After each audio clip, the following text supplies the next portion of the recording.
Excuse me আপু, আপনি এখানে বসে আছেন একা একা, আমি কি আপনার কয়েকটা ছবি তুলতে পারি? Okay.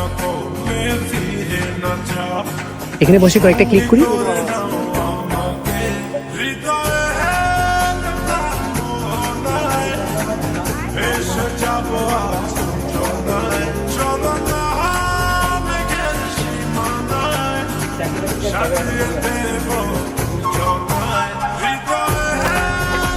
একটু দাঁড়াই,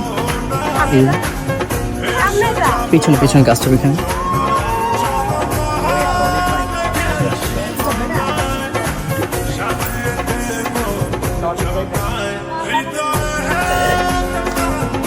এই পাশে এই পাশে